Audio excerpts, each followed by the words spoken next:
Mais d'abord, l'édito international d'Europe 1. Bonjour Vincent Hervouette. Bonjour Dimitri, bonjour à tous. Vincent, l'Allemagne durcit sa politique contre l'immigration illégale. Du moins, elle essaye, en urgence et en gestion de crise.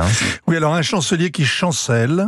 Les Allemands connaissent le caractère difficile d'Olaf Scholz, froid, impatient, donneur de leçons.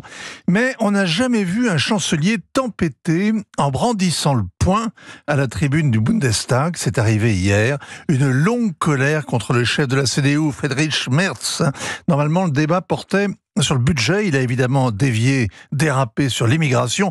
Vous êtes le genre de politicien qui pense qu'avec une interview, vous avez réglé le problème de l'immigration. À peine aviez-vous quitté la salle de rédaction que vous aviez oublié ce que vous aviez proposé parce que vous n'avez jamais eu l'intention de vraiment vous en occuper. C'est ce qu'a dit donc le chancelier. Plus que le fond, c'est le ton qui a choqué. Scholz s'est hissé au pouvoir en se présentant comme l'héritier d'Angela Merkel. Rappelez-vous le slogan de sa campagne, « Il peut être chancelière ». Sauf que personne n'a jamais vu Mouti crier à la tribune, dans son phrasé, dans sa fureur. Olaf Scholz rappelait plutôt un célèbre Autrichien avec une drôle de moustache qui n'est pas Conchita Wurst. Alors le chancelier est frustré parce qu'il n'a pas réussi à se mettre d'accord avec l'opposition sur le contrôle des frontières. Le contrôle des frontières, mais aussi le renvoi des migrants et des demandeurs d'asile, le dialogue à tour des cours, les portes ont claqué, les Verts accusent les conservateurs d'avoir torpillé toutes les propositions, la droite dénonce la coalition qui capitule, dialogue de sourds et sous haute tension parce que l'attaque au couteau à Solingen fin août avait provoqué illico la suppression des aides pour les demandeurs d'asile arrivés en Allemagne via un autre pays européen et le renvoi chez les talibans d'une trentaine de criminels afghans. 2 mesures sans précédent. Une autre tentative d'attentat islamiste la semaine dernière lève un autre tabou. Dès lundi, le rétablissement pour 6 mois renouvelable des contrôles à toutes les frontières de l'Allemagne, c'est-à-dire aussi à la frontière française.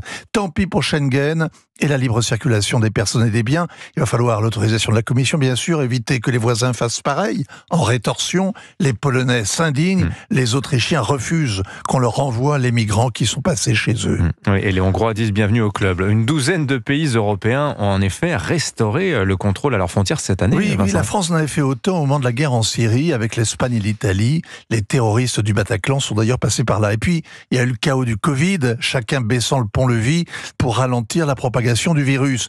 En Allemagne, une autre calamité électrise les dirigeants politiques. Ce sont les élections régionales, bien sûr.